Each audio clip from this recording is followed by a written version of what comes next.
Hello and welcome everyone to another episode of the Aussie Rules GameDay Squad show. I'm your temporary host, Cal, and joining me today I've got Kerm. Kerm, how good is footy when your team wins on the weekend? It's so much easier to wake up on a Monday morning when your teams get in the win column. Your boys Port got up against the West Coast Eagles, and my guys in the Gold Coast Suns beat North Melbourne. So yeah, you and I, we're up and about, but our third man, have you heard from him at all? No. So Tom is not here. That's 2 weekends in 3 now after a terrible Saturday night performance.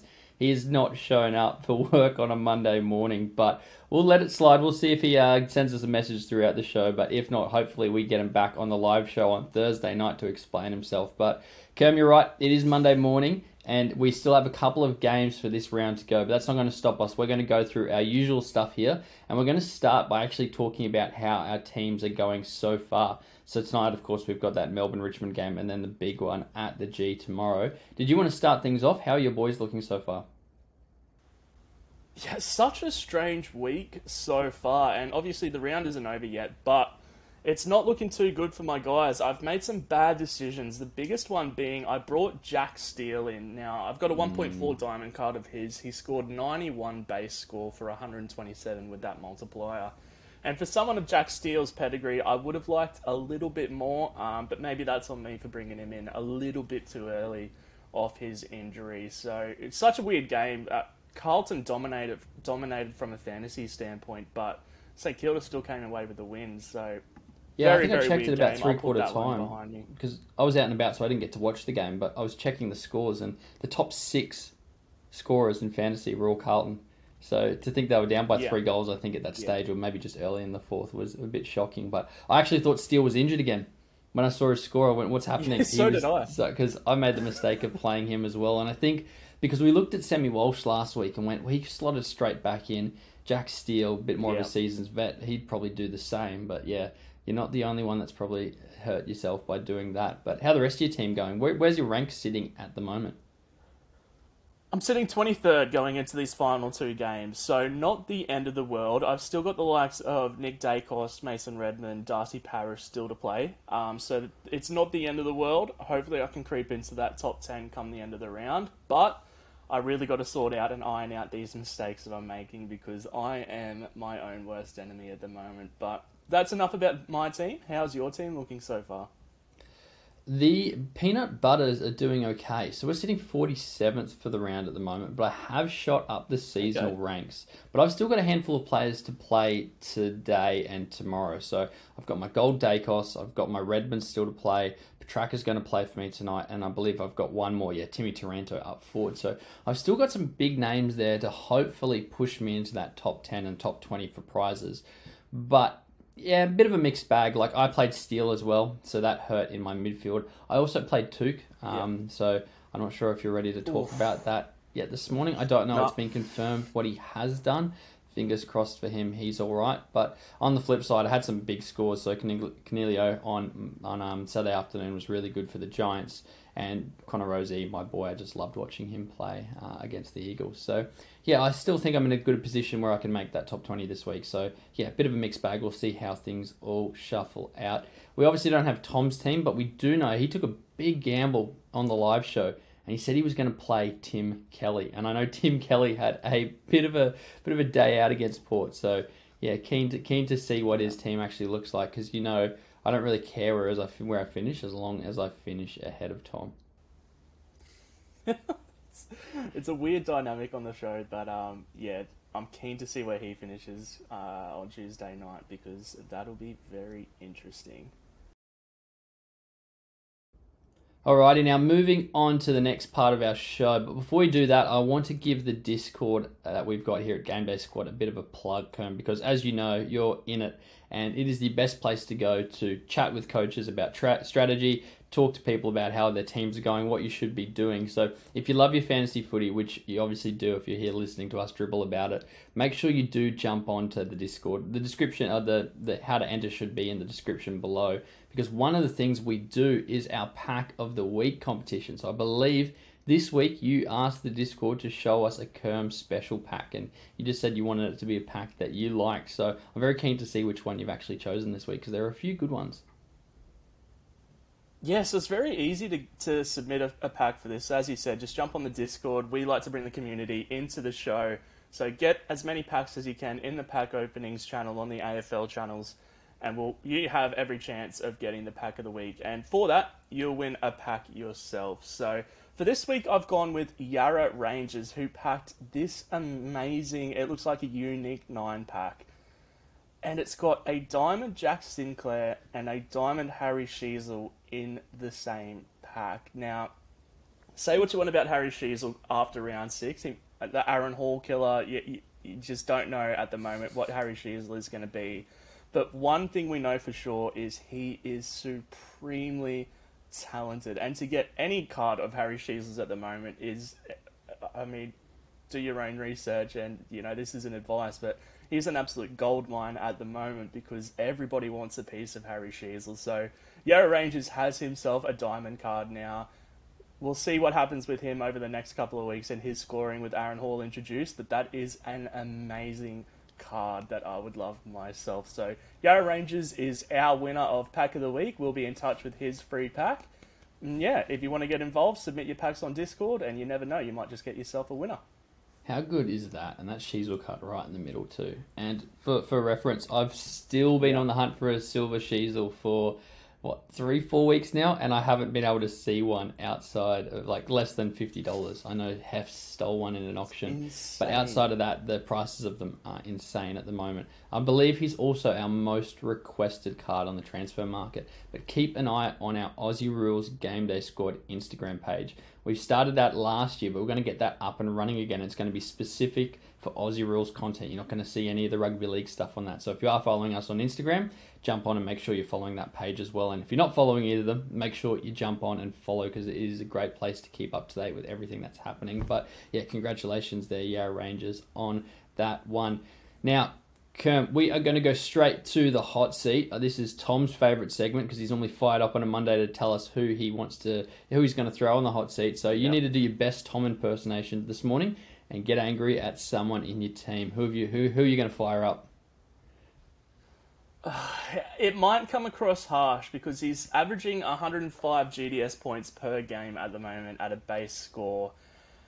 But for me, Josh Dunkley has been supremely disappointing considering he's there and thereabouts in his fantasy scoring. So that's Josh a great Dunkley, one. He was the Sheezel at the start of the season, right? It was him and Nick Dacos. If you didn't have one of those cards, your team was going to be nothing. And now you can actually be going without a Josh Dunkley. So I really like this. Exactly. He's actually quite disposable. Off his round 6 score of 96 GDS fantasy points, it begs the question, is he in a Lions jumper as good as he was in a Western Bulldogs jumper? And for me, I'm just not sure. He looks slow. He looks like he's not getting in the contest, just sitting outside, getting the easy marks. He's averaging around 5 to 6 marks a game at the moment, which isn't what we saw at the Western Bulldogs. He used to go get his own footy.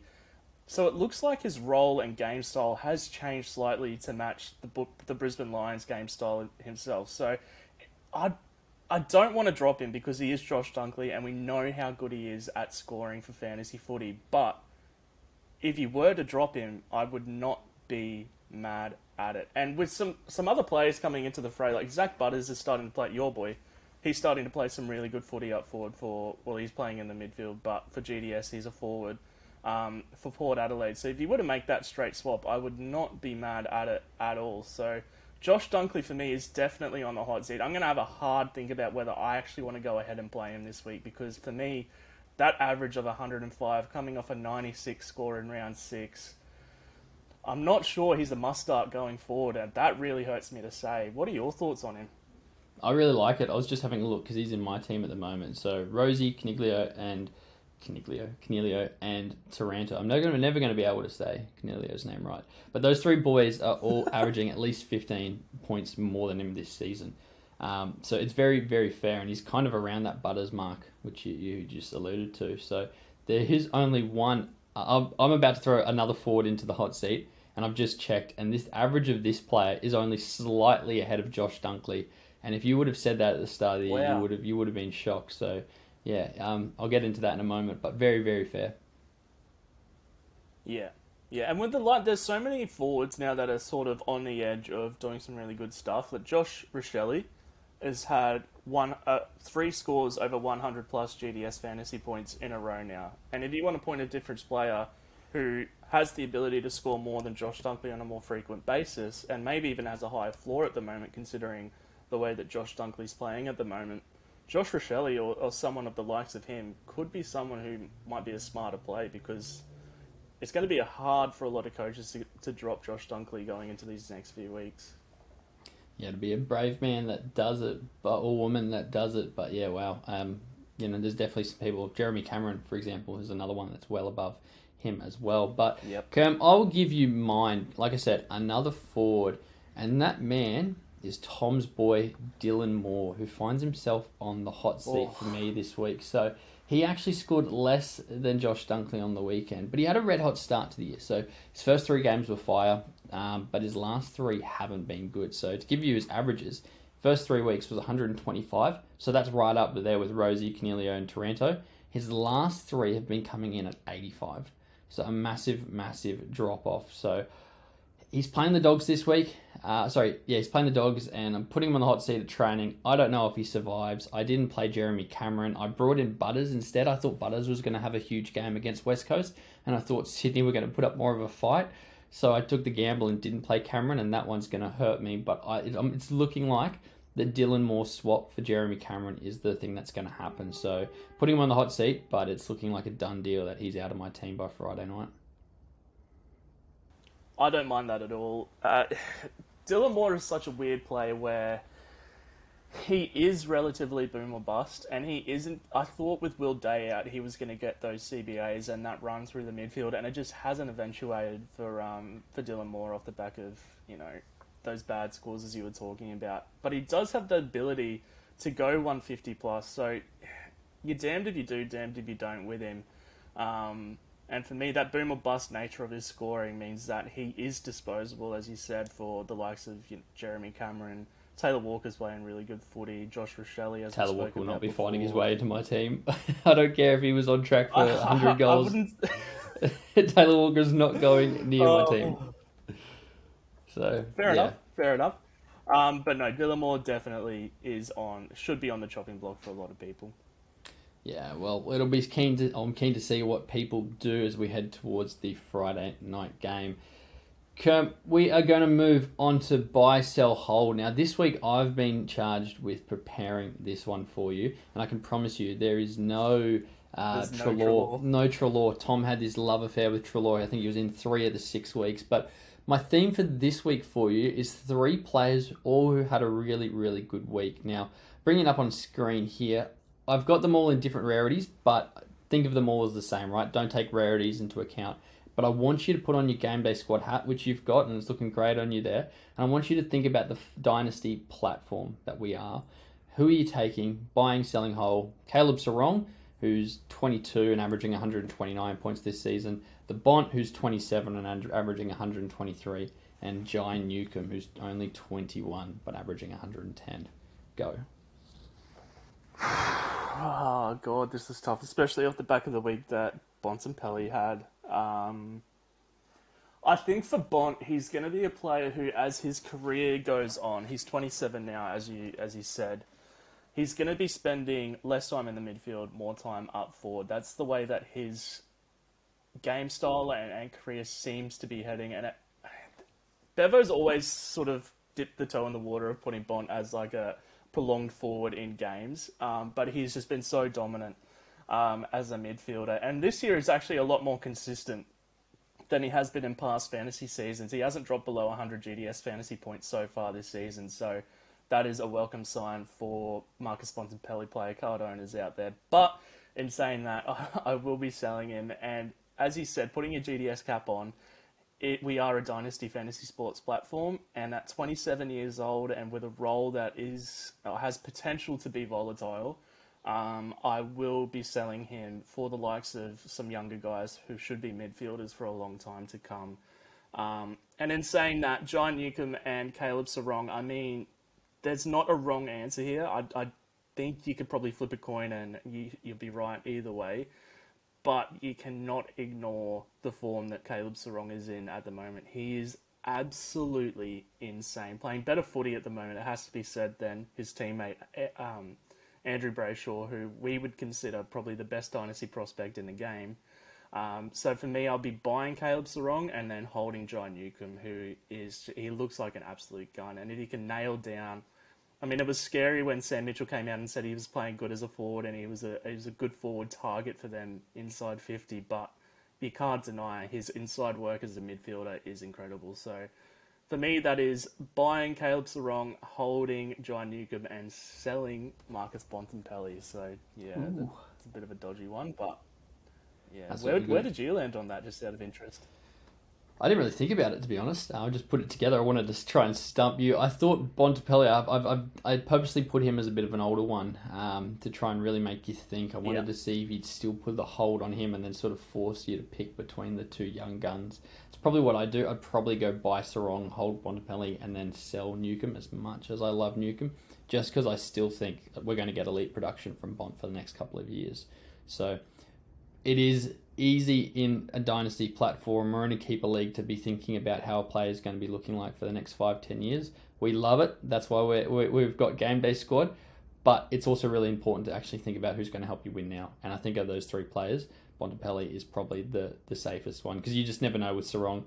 He's in great form, but if Brayshaw finds his feet, then all of a sudden does that start to hurt him? So, and then Newcomb's so young too. He's still inconsistent with those Hawks. So yeah, tough one for you. But speaking of tough one, Kerm, lock of the round, you fell short again this week. We'll get into yours in a second, but the round's still going, but I have jumped ahead, and I'm feeling good because Geordie Dawson covered for me by 2 points. You guys gave me stick for only giving him 115. But he got 117. I was sweating on it watching the game. I think he got a final kick or something late, and I was up off my sofa cheering. It was awesome. But I'm 4 for 5 for players who have actually taken the field. It says 4 for 6 there, but I'm still a bit salty at you, LDU. But we've still got Hef and Tom. Hef from our live stream on Thursday night. He picked Timmy Taranto to go for 136 tonight. Other way around. Tom picked Timmy Taranto to go for 136, and Hef's picked Clayton Oliver for 135. So both of those boys are still watching that. But your boy, Rowan Marshall, did not deliver for you. Do you want to talk about that?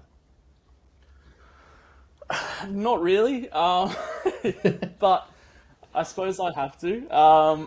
I put him down for 121, trying to claw some points back on the leaderboard, and he fell just short, scoring 119. And that is just the story of my season so far in the lock of the round, and to be fair, in my GDS fantasy team as well. So Rowan Marshall, not on my happy list at the moment. I thought against Mark Pitternet he could have a day, and as we spoke about, such weird scoring in that game. I mean, dominated by Carlton players, but St Kilda still came out on top. So I'm still racking my brain as to how he didn't hit that 121 marker. 119 makes it even more of a tough pill to swallow. I'm keen to move on to next round and hopefully get some scores and string some scores together. And we can see there you've gone Sammy Walsh, so you've picked the young gun. You've already had some big young gun names. Yeah. Anderson, Dacos, Brayshaw, all miss. So Walsh, is he going to follow that trend? Or who have Carlton got this coming week? The West Coast Eagles. So hopefully he can just get out on the park and just run amok. And, against... I think Luke Shuey got injured again last week. He might miss some weeks, which is just excruciating for them. But hopefully that plays into Walsh's scoring, and we could see him hit 120 GDS fantasy points next week. So, Sammy Walsh, there's no secret he is my boy. I love him to death. If he fails me here, it's going to hurt my heart as much as it hurts my score. So, yeah, putting my faith in Sammy Walsh here. Who are you going? I like that. I am going to give Rowan Marshall some love because I feel like you were a bit harsh on him. He's missed out on you by a couple of points. So I'm actually going him to score 115 points against my Port Adelaide this week. Call it a bit of an emotional hedge, but Lysette's out of the team. We don't really have a ruckman. I think he's going to have a field day. I actually am kind of concerned as a Port Adelaide fan. A, because we've got Ken Hinkley. B, because the Saints are actually the real deal and look very, very good. So yeah, I'm keen to see how we go against them, and I think Rowan Marshall either way is going to have a big game. So 115, lock him in. Looking forward to him going. His average at the moment is 120, but that's skewed by a monster 153 against the Pies in gather rounds. So I'm just saying he's just going to do average, and that's all I need him to do at the moment to stay ahead of you and Tom. He's going to hit that. He'll hit that before 3/4 time, I think. That's a really smart pick. Yeah, well, I hope so. But thank you for everyone who has joined us and watched the show. We are, like we said, we're recording this on the Monday, so we've still got a couple more games to go before the round is up, so we can't wait for them. We've got the rolling lockout going, so there is still time to change your teams if you're not happy with them. Maybe you're sitting there and going, I'm not part of the seasonal competition, but I'm also not looking good for this week. Maybe go out and see if you can find someone who's going to go big. Maybe someone who isn't a traditional player that you can still change into your squad at the moment. Cam, I'm going to throw you on the spot here. Can you think of anyone from either tonight's game or the game tomorrow that you think maybe you could throw on and they do a Charlie Cameron and score 7-8 goals and all of a sudden have a huge game and propel you to the top? Cozzy Pickett has that ability. If you want to throw a punt out and give Cozzy Pickett a start in your squad, he has the ability to score goals at will, and he is getting like an extended opportunity running through the midfield as well at the moment for the Demons. So if you want to throw a dart at anybody, Cozzy Pickett is probably your best chance at scoring big, but, as always, do your own research and good luck for the rest of the round. Yeah, and I think I'm going to say Jack Ginnivan. I think it'll be his big return game. I think he can go huge, wind up the Essendon crown. I think it'd be awesome to see him back at his best, maybe kick for another 5 or 6, top his last year's performance. But guys, thank you so much for joining us here this morning. Make sure you're following everything on GameDay Squad. Everything we said is below. Make sure you join our Discord if you haven't before, and we look forward to being back with you guys on our live show on Thursday night.